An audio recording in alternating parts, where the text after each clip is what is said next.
नमस्कार बच्चों, बी ए पार्ट 3 अंतर्राष्ट्रीय संबंध के इस चैप्टर की कंटिन्यूटी में हम आज डिस्कस करते हैं नेक्स्ट पॉइंट।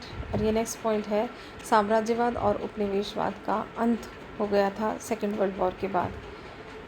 साम्राज्यवाद और उपनिवेशवाद, जिनको इंग्लिश में कॉलोनियलिज्म और इम्पीरियलिज्म कहा जाता है, ये दो कंसेप्ट्स बेसिकली डिफरेंट हैं। और इस पॉइंट को समझने से पहले हमें समझ लें कि इम्पीरियलिज्म और कॉलोनियलिज्म या साम्राज्यवाद और उपनिवेशवाद का मतलब क्या है, दोनों में बेसिक डिफरेंस क्या है। तो कॉलोनियलिज्म या उपनिवेशवाद का मतलब होता है एक पावरफुल कंट्री दूसरे कम पावरफुल कंट्री को अपने कंट्रोल में करती है राजनीतिक रूप से। साम्राज्यवाद का अर्थ होता है कि एक पावरफुल कंट्री दूसरे पावरलेस कंट्री को आर्थिक रूप से इकोनॉमिकली अपने कंट्रोल में करती है। तो विश्व से ये दोनों अवधारणाएं धीरे धीरे समाप्त होती जा रही थी जब क्रांति की लहर इन देशों में आई और धीरे धीरे ये देश आर्थिक रूप से भी दूसरे देशों के कंट्रोल से बाहर होने लगे और राजनीतिक रूप से भी इनकी जो शक्ति थी वो धीरे धीरे क्षीण होने लगी। इस प्रकार से साम्राज्यवाद और उपनिवेशवाद का विश्व से अंत होता चला गया। नेक्स्ट पॉइंट है महाशक्तियों की संख्या में कमी। सेकेंड वर्ल्ड वॉर के बाद विश्व में महाशक्तियों की संख्या में कमी आई। शुरू में जो स्टार्टिंग में फर्स्ट वर्ल्ड वॉर और उससे पहले जो कंट्रीज़ थे, जो पावरफुल कंट्रीज़ थे, उन कंट्रीज़ में Austria, France, Britain, Portugal, Russia, Prussia, Spain और स्वीडन का नाम आता था। ये सारी कंट्रीज़ पावरफुल कंट्रीज़, ये 8 कंट्रीज़ पावरफुल कंट्रीज़ में गिनी जाती थी। धीरे धीरे इनकी शक्ति क्षीण होने लगी और 1930 के आसपास जो कंट्रीज़ पावरफुल रही उनमें ब्रिटेन, फ्रांस, इटली, जर्मनी और सोवियत संघ और जापान और अमेरिका थे। सेकेंड वर्ल्ड वॉर के बाद धीरे धीरे ये सिचुएशन क्रिएट हुई कि सारी कंट्रीज़ पावरलेस हो गई और 2 मेजर पावर्स विश्व में उभर कर आए और वो थे सोवियत संघ और अमेरिका। 2 आइडियोलॉजिकली डिफरेंट कंट्रीज़, विचारधारा में बिल्कुल ऑपोजिट और एक दूसरे की विरोधी कंट्रीज़, एक कम्युनिस्ट कंट्री, एक कैपिटलिस्ट कंट्री, और विश्व का द्विध्रुवीकरण या बाइपोलराइजेशन हो गया। तो विश्व में जो बहुत सारी महाशक्तियाँ पहले थीं, अब सेकेंड वर्ल्ड वॉर के बाद धीरे धीरे महाशक्तियों की संख्या में कमी आई और वो सिर्फ 2 महाशक्तियाँ रह गई विश्व में। नेक्स्ट पॉइंट, इस जो पहला पॉइंट है उसकी कंटिन्यूटी में है और थोड़ा सा इससे अलग कंसेप्ट देता हुआ है, और वो ये है कि विश्व में द्विध्रुवीकरण से बहुध्रुवीकरण यानी कि बाइपोलैरिटी से मल्टीपोलैरिटी की तरफ विश्व बढ़ने लगा। इस कंसेप्ट को समझने के लिए ज़रूरी है कि आप ये समझें कि सेकेंड वर्ल्ड वॉर के आसपास जब कोल्ड वॉर शुरू हुआ था तब 2 ही कंट्रीज़ पावरफुल थी, लेकिन धीरे धीरे जैसे ही नॉन अलाइन मूवमेंट आया, जैसे ही कंट्रीज़ जो एशिया, अफ्रीका, लैटिन अमेरिका के जो देश थे वो धीरे धीरे स्वतंत्र होते चले गए। इन दोनों पावर्स सोवियत संघ और अमेरिका के लिए कुछ कंट्रीज़ एक चैलेंज के रूप में उभर कर आए और उन कंट्रीज़ में से जो कंट्रीज़ थी वो सबसे पहली थी चाइना एक चैलेंज के रूप में उभर कर आई अमेरिका और सोवियत संघ के सामने। और उसके बाद भारत, जापान भी नए शक्ति के केंद्र बने और धीरे धीरे और बहुत सारी कंट्रीज़ शक्ति के केंद्र बनती चली गई। तो 2 बाइपोलैरिटी थी वो धीरे धीरे 1991 तक तो बिल्कुल समाप्त हो गई वो बाइपोलैरिटी, और धीरे धीरे विश्व में मल्टी सेंट्रलिज्म या मल्टीपोलैरिटी की तरफ बढ़ा, जिसमें बहुत सारी कंट्रीज़ विश्व शक्ति के रूप में उभर कर आए। नेक्स्ट जो पॉइंट हम करेंगे वो है तीसरा विश्व का बढ़ता हुआ प्रभाव।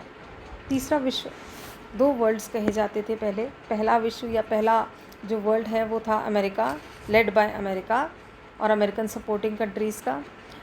सेकेंड वर्ल्ड सोवियत संघ एंड कम्युनिस्ट का सपोर्टिंग कंट्रीज़ का। और जो थर्ड वर्ल्ड कंट्रीज़ कही जाती थी वो न्यूली इंडिपेंडेंट कंट्रीज़, जो नए स्वतंत्र हुए थे देश, उन्हें थर्ड वर्ल्ड कंट्रीज़ कहा जाता था। सेकेंड वर्ल्ड वॉर के बाद जो चेंज आया वो ये था कि तीसरे विश्व जो कहीं भी इंटरनेशनल पॉलिटिक्स में कोई रोल प्ले नहीं कर रहा था पहले, वो धीरे धीरे उसका प्रभाव, उसकी इफ़ेक्टिवनेस, उसकी जो पावर है वो धीरे धीरे बढ़ती चली गई, क्योंकि अमेरिका और सोवियत संघ दोनों ही ये चाहते थे कि उन्हें इन कंट्रीज़ का सपोर्ट मिले, और उस सपोर्ट के तहत वो खुद फाइनेंशियली, पॉलिटिकली, मिलिटरीली और बहुत सारे रूप में इन कंट्रीज़ को सपोर्ट देते चले गए। जैसे भारत पाक युद्ध के टाइम पर ये देखा गया अक्सर कि रशिया या सोवियत संघ भारत का पक्ष लेता था और अमेरिका पाकिस्तान के फेवर में उसकी हेल्प करता था या उसके बैक सपोर्ट में खड़ा रहता था।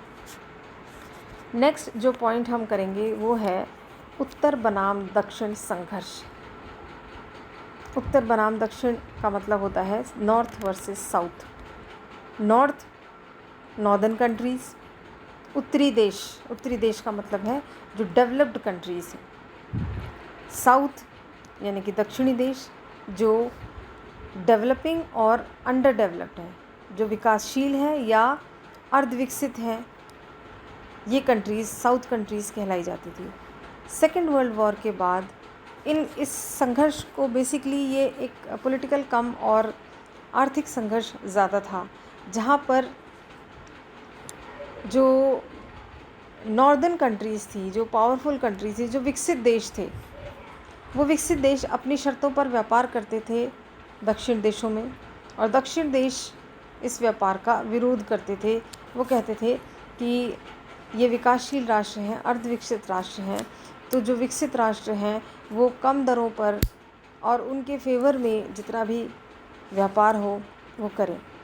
तो संघर्ष एक शुरू हुआ विकसित और विकासशील और विकसित देशों के बीच में, जो एक आर्थिक संघर्ष के रूप में उभर कर आया, जहाँ पर जो कमज़ोर देश थे वो ये चाहते थे कि उनकी शर्तों पर व्यापार हो, और विकसित देश अपनी शर्तों पर व्यापार उन पर थोपते थे, इंपोर्ट एक्सपोर्ट ड्यूटीज़ लगाते थे, और बहुत सारी इसी तरीके के, ये पूरा एक अलग चैप्टर है जिसको हम डिटेल में बाद में पढ़ेंगे।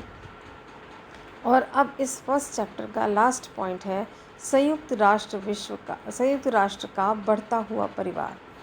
सेकेंड वर्ल्ड वॉर के बाद यूनाइटेड नेशंस ऑर्गेनाइजेशन की स्थापना हुई 1945 में 24 अक्टूबर को, उसी तर्ज पर जिस तर्ज पर लीग ऑफ नेशंस की स्थापना हुई थी फर्स्ट वर्ल्ड वॉर के बाद। संयुक्त राष्ट्र संघ एक प्लेटफॉर्म है जिस प्लेटफॉर्म पर जितने भी मेंबर कंट्रीज़ थे वो ये चाहते थे कि एक ऐसा प्लेटफॉर्म मिले जहां संघर्ष की स्थिति ख़त्म हो जाए और देश अपनी बात, अपने विवाद, अपने जो भी शिकायतें हैं वो इस प्लेटफॉर्म पर रखें, जिससे कि हम किसी विश्व युद्ध को टाल सकें और अंतर्राष्ट्रीय शांति के लिए प्रयासरत रहें।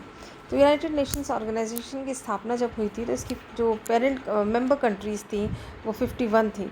अब धीरे धीरे बहुत सारी जो नए राष्ट्र इंडिपेंडेंट होते चले जा रहे थे वो इसकी मेंबरशिप लेते जा रहे थे, और धीरे धीरे संयुक्त राष्ट्र संघ इसकी मेंबरशिप बढ़ती चली जा रही थी, और इसका जो स्ट्रेंथ है, जो पावर है, वो धीरे धीरे ग्लोबल रूप लेता चला जा रहा था। तो बच्चों, ये थे फर्स्ट चैप्टर में जितने भी पॉइंट्स थे उनका एक हर पॉइंट का अपना चैप्टर आगे मैं पढ़ाऊँगी आपको।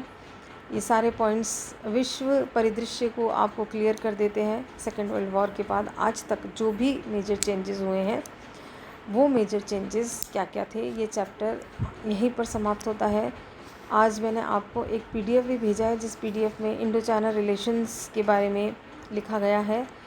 आप इंटरनेशनल रिलेशंस के स्टूडेंट हैं तो आप विश्व में होने वाली जो मेजर घटनाएं हैं उन घटनाओं के नोट्स बनाते रहिए और उन घटनाओं को फॉलो करते रहिए। न्यूज़ में, न्यूज़पेपर से, जिस भी साधन से आप अपने आप को वर्ल्ड पॉलिटिक्स में अपडेट रख सकते हैं, आप अपने आप को अपडेटेड रखिए।